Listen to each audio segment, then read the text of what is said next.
Hey guys, welcome back to my channel, and if you are new to my channel, hello, my name is Gabby and welcome. And if you are new here and you like true crime videos, especially vintage true crime videos, because all of the cases that I cover on my channel are 20 years and older, make sure to hit that subscribe button down below and maybe, possibly, hit that bell notification so you get notified every time that I upload. Today's case is a case that I came across about 2 weeks ago, and I've thought about pretty much every day since then. Every time I have talked to anyone, I've brought up this case in some way. It's one of those. But before we get into the video, we have a quick word from our sponsor.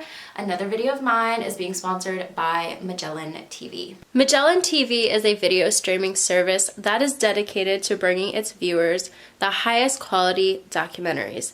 If you are interested in expanding your knowledge about topics you're passionate about, Magellan TV is for you. Right now, Magellan TV has over 2,000 documentaries acquired by some of the best filmmakers and documentary networks from all around the world. No matter what interests you, you will find documentaries on there that you will enjoy. The genres include biography, space, science and tech, mind and body, earth, nature, ancient history, early modern, current history, war and military, historical drama, culture, and crime and mystery. Which obviously, if you know anything about me, the crime and mystery section is the one that I went to first. They also add new programs every single week, so you'll never run out of things to watch. Magellan TV can be watched anytime and anywhere and is compatible with Roku, Amazon Fire TV, Apple TV, Google Play, iOS, and there are no ads, so you can enjoy your programs with no interruptions. Their crime and mystery section is absolutely incredible, including documentaries and docuseries about tons of cases from all around the world that even I had never heard of before. The recent documentary slash docuseries that I was watching on Magellan TV is called Crimes That Made History. It's very interesting. Pretty much everything on there is, but there are 5 episodes and they have each episode revolving around a different crime that made history. The one that I watched first was obviously the one about Princess Diana. If you don't know this, she's one of my favorite people that's ever lived. And then they also have an episode on Jack the Ripper and the St. Valentine's Day Massacre and a couple other ones. Definitely go check that out if you already have Magellan TV, but if you don't and you want a month free, you can click that link down below in the description of this video. And thank you, Magellan TV, for sponsoring another one of my videos. And now let's get into the case.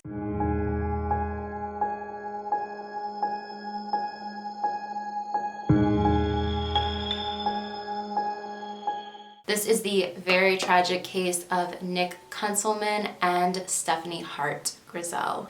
Nick Kunselman was born on March 15th, 1984, and Stephanie Hart-Grizzell was born on October 28th, 1983.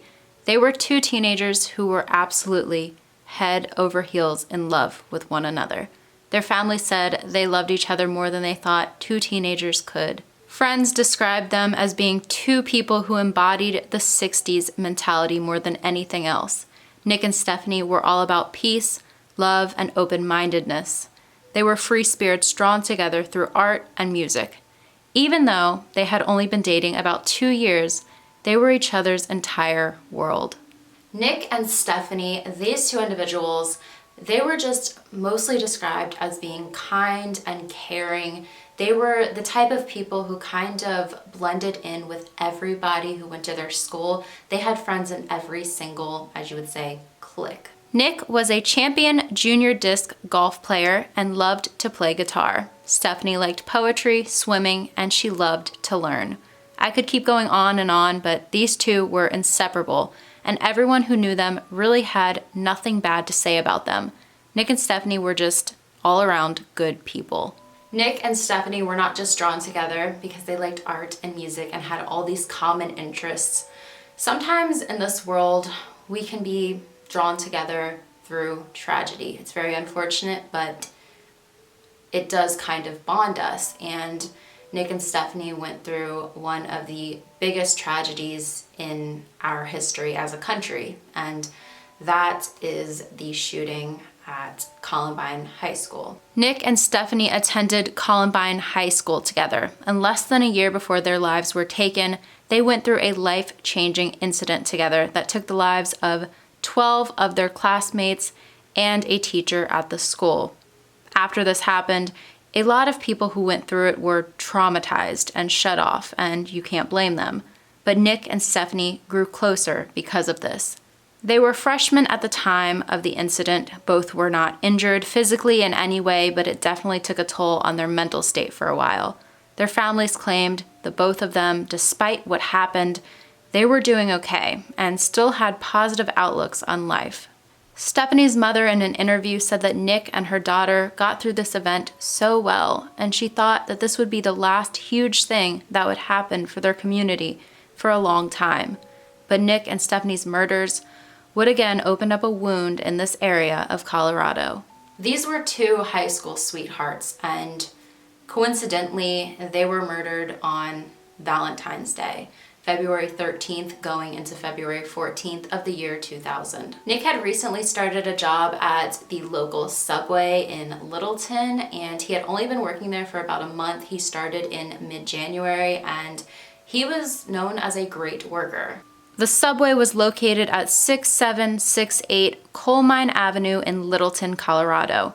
It was located less than a mile from their high school, so getting off from school and heading over to work was insanely convenient. I checked Google Maps, and crazy enough, the same Subway is still there in today's time. One little bit of information that I found quite interesting that I just wanted to add in this video is that Rachel Scott, who was one of the Columbine massacre victims, actually worked at this exact Subway before Nick worked there, of course.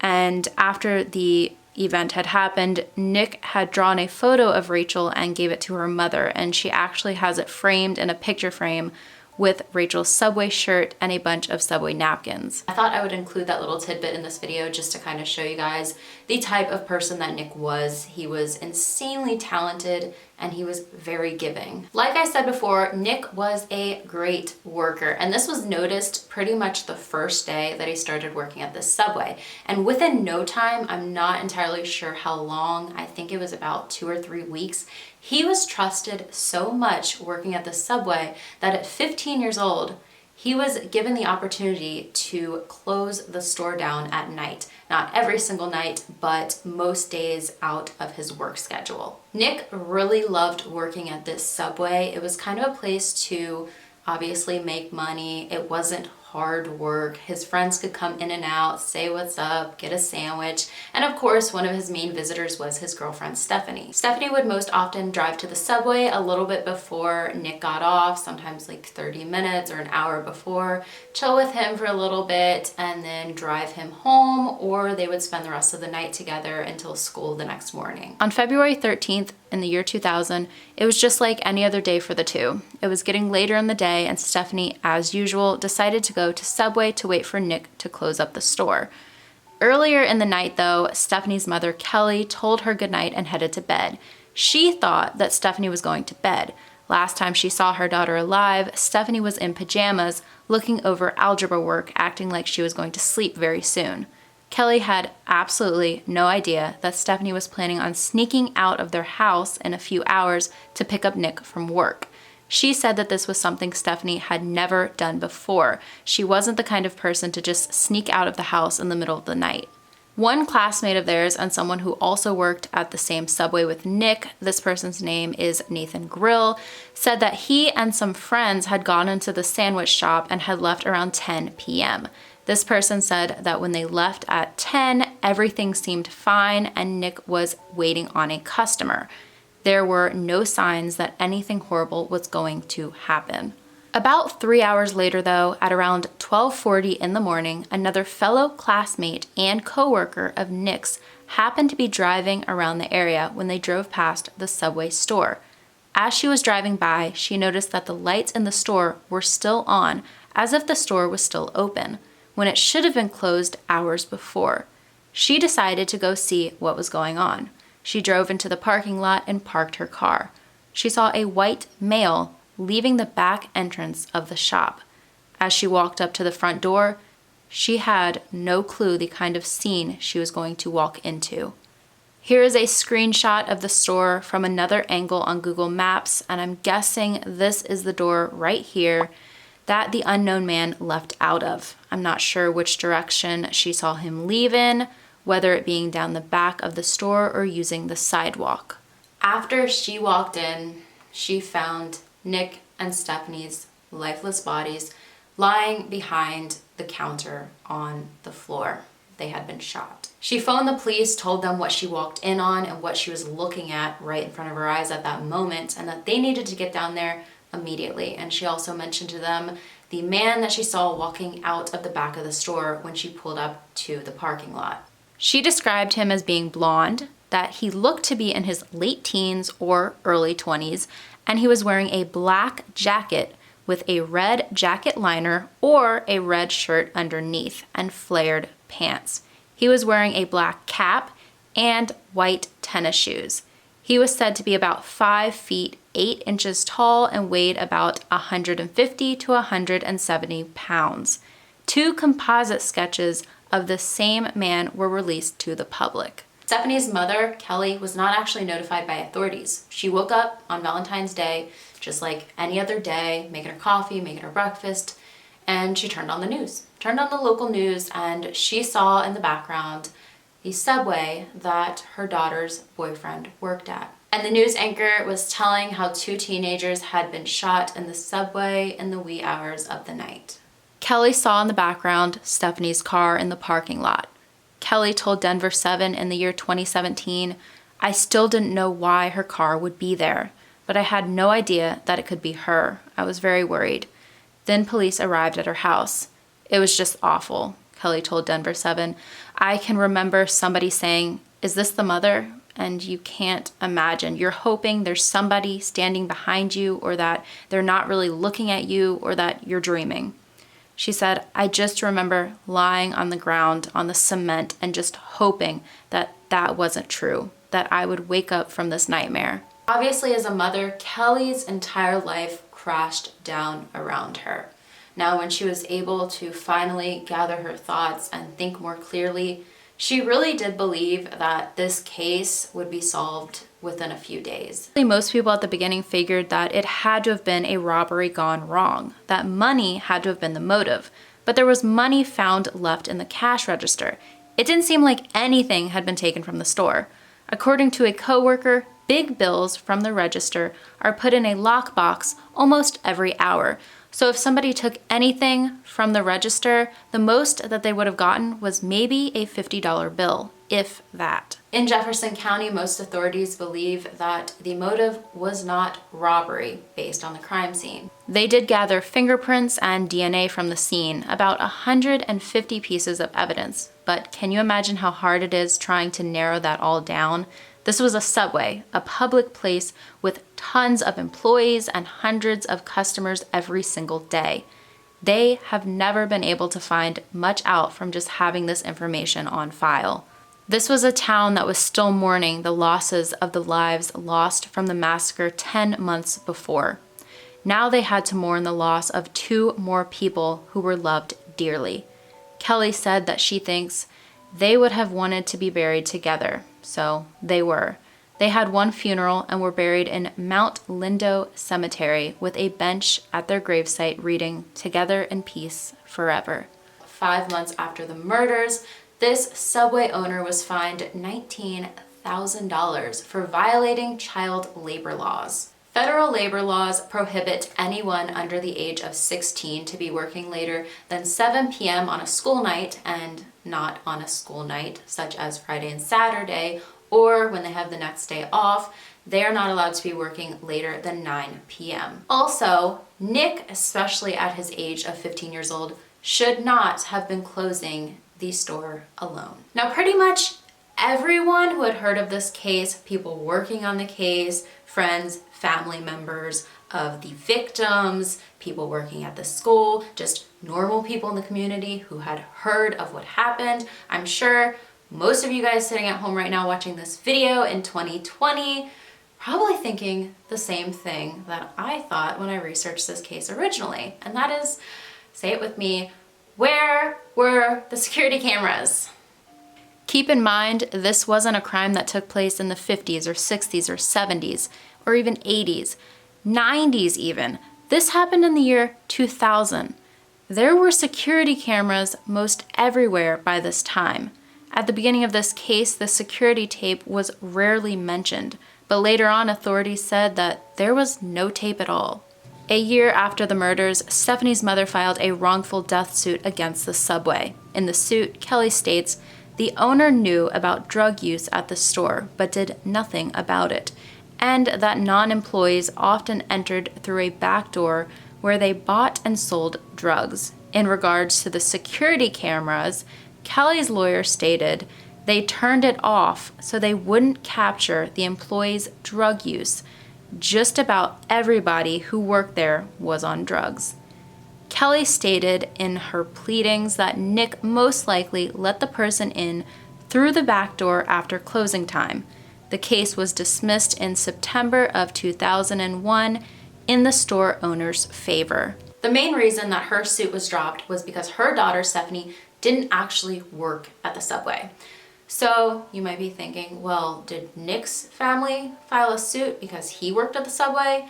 Well, they couldn't because he was covered by workman's comp and they received money because of that. So they were not, by law, able to file a lawsuit against the Subway. So the dismissal of this lawsuit occurred in September of 2001, and only a month later, in October of 2001, the owner of the Subway ended up selling the Subway to another individual. From August of 1998 to when this event happened in 2000, police had been called to the store 17 times. Some of the reasonings being juvenile disturbances, curfew violations, theft, fire assistance, domestic disturbances, and liquor offenses. So all in all, this seemed to be a store with a lot of problems. Police stated that they do believe that drugs were involved in some way in Stephanie and Nick's murders. So I looked into the drug theory a little bit more online, and from my research,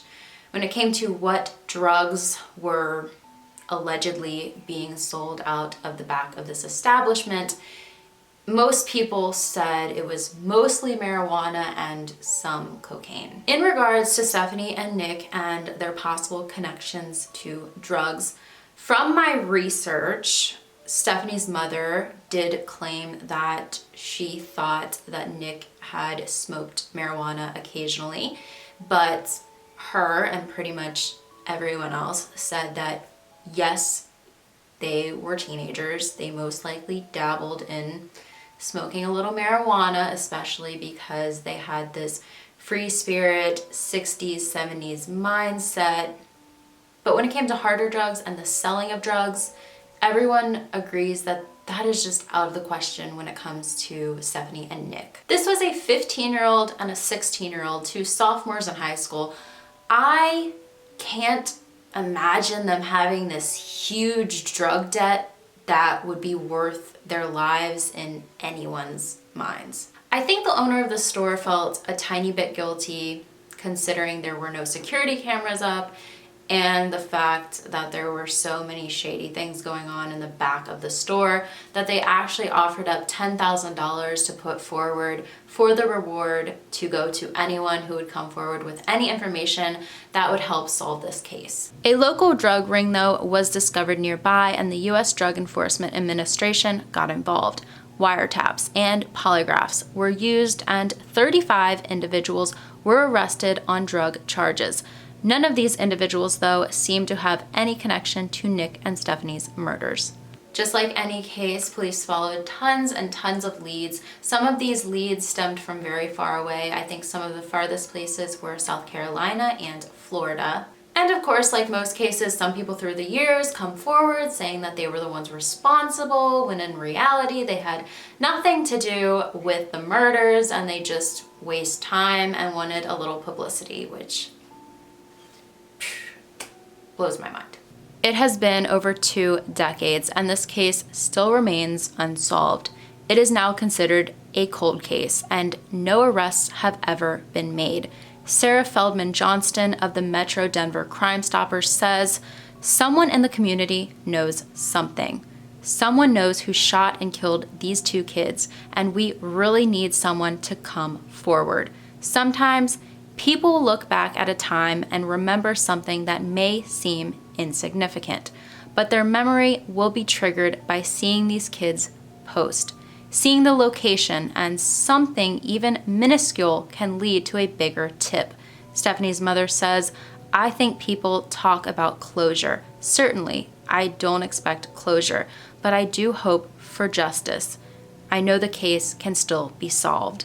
Now in today's time, the reward has been increased by a little bit, and Subway and Crime Stoppers has increased it to $12,000, and they're going to give this as a reward to anyone who comes forward with any information that helps solve this 20-year-old case. If you yourself have any information regarding the murders of Nick Kunselman and Stephanie Hart-Grizzell, you are urged to contact the Metro Denver Crime Stoppers at 720-913-7867. You can also submit a tip online at metrodenvercrimestoppers.com/anonymous-tips. You can stay anonymous whether you call or submit a tip online. We do have to remember that this was Nick Kunselman's place of work. This was not Stephanie's place of work.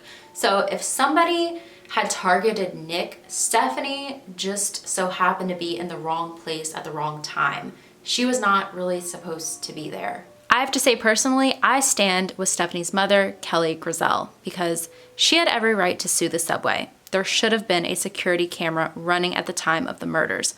I find it absolutely ridiculous that there isn't a tape showing what happened that night. I feel like if there was a tape, this case could have already been solved. Now, I'm not saying 100% for sure it could have been solved, but chances are a lot higher if there is a security camera showing who was responsible. There is one theory that people had, and that is that maybe the person came through the back door to buy drugs, and that when the person asked Nick about buying, that maybe Nick had no idea what this person was talking about. Nick had only been working there around a month's time. Maybe Nick told the person that he was going to call the police and that the person freaked out and shot the both of them. This is just a theory. We don't know. You just go on for the hope that you're fighting for her to get the justice. And it would just mean the world if we could, after all these years, get some justice. What went wrong? What exactly happened? These are questions that until we have a solid suspect or somebody comes forward and they really did commit this crime, we don't know. And whatever answers there are to these questions, they will never justify these two teenagers' deaths. On January 27th of the year 2002, a little less than 2 years after Nick and Stephanie's murders, 3 more murders took place. This time about 6 miles away at a bowling alley called AMF Broadway Bowl. Bobby Zizek was there bowling and was going to get a ride home from James Springer after James and Aaron Gala were done closing the store. Aaron made a phone call to get picked up, and not long after, the 3 were shot by an unknown intruder. From the crime scene, it seemed like the shooter forced the 3 into the back office where either James or Aaron opened the safe. The killer took what was from inside, shot the 3, and fled. This case, to this day, is still unsolved. A witness came forward saying that they saw the man leaving the bowling alley, and they described him as having a shaved head, that he was wearing a very dark, big trench coat, and that he drove away in a very dark truck. Some people, and not a large majority of people, but some people do believe that these 3 murders at the bowling alley and Nick and Stephanie's murders 2 years before are some way connected. There's one main reason that the majority of people do not think that they are connected, and that is that the motive at the bowling alley was to get money. That was the motive, robbery. And when it came to Nick and Stephanie's murders, there was no money taken. Robbery was not the motive. Could these murders be connected in some way? Could the same person be responsible? It's not completely impossible. So if you've been watching my videos for a while, sometimes at the end of my videos, I will talk a little bit about the case. Sometimes I won't. This is going to be a video where I do just talk a little bit because I've been kind of full focused on this case for the past week and a half to 2 weeks. The case of Nick Kunselman and Stephanie Hart-Grizzell, it's one that I didn't even know I could do a video on when I first started researching it, because when I first put in their names and tried to collect information on it, it was kind of like the same few articles saying the same few things. But the deeper that I dove online, the more information I could find, and I found so many tidbits that really kind of added up to the intensity of this case. Some people online really do believe that the person that was seen leaving the subway by the witness, leaving out of the back door, could have possibly been a fellow classmate of Nick and Stephanie's and knew that Nick was going to be working there. Didn't know Stephanie was going to be there that night, but knew Nick was and possibly targeted him. From my knowledge, nobody really came forward saying that the sketches looked like somebody that went to their school or somebody that they knew. I couldn't find much information about this, but do keep in mind that this was a school night. So if it was a fellow classmate of theirs, wouldn't you think that this person would have either been absent the next day or they would have been acting a little bit weird? So I really am curious as to whether anyone who went to the school the next day noticed anybody acting strange. One thing that really struck me as odd is that the subway was supposed to close. I'm not entirely sure what time. I want to say 11. I'm pretty sure it probably would have been around 11 because the witness said that they had drove by the subway, saw the lights on at 12:40, and the subway was supposed to be closed down a couple hours earlier. So it was probably supposed to start closing at around 11 p.m., which is very odd because the witness who came and discovered Nick and Stephanie's bodies, they said that when they pulled up, it was about 12:40 and that they saw this man leaving the back door of the subway. So if Nick was supposed to close down the store, say from 11 somewhere to 12, I mean, that's a large span of time that the witness got there and saw this man leaving the subway. If the person responsible for taking their lives was the same person that left out of the back door of the subway, what were they doing in that time span? There was also one bit of information that I found online that was very interesting, and that is a bunch of people said that there were bullet holes in the front window of the subway, and that some people think that the person responsible was up on top of a building and shot into the subway and shot both Stephanie and Nick. Now, from the tape that was released on the news of the subway the next morning, I could not see any bullet holes of any sort in any of the front windows of the building. And from my knowledge, there were no buildings directly across the street from the subway. I saw maybe one or two posts online of people acting like possibly it was some sort of a sniper, that somebody was on top of the roof across the street and shot the two of them through the window.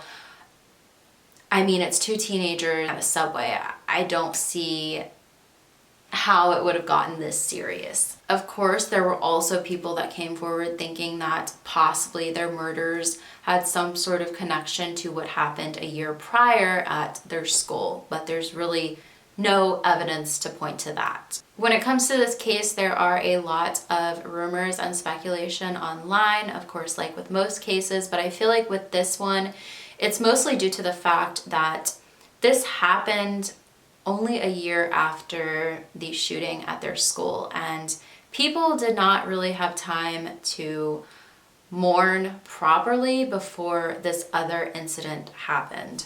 And I think because of that, everybody's minds were all over the place and trying to come up with some sort of explanation for these tragedies being so close together. There was one woman, and I'm not going to name her name out of respect for her and her family, but I found this story in an article online, and she went through the Columbine massacre, and she was also friends with Nick and Stephanie, and all of this really deteriorated her mental health, and she spiraled very bad. She went down a very dark path, and a few years later she ended up disappearing. Nobody knows what happened to her, which is just another tragedy connected to these two. So that is all in all the case of Nick Kunselman and Stephanie Hart-Grizzell.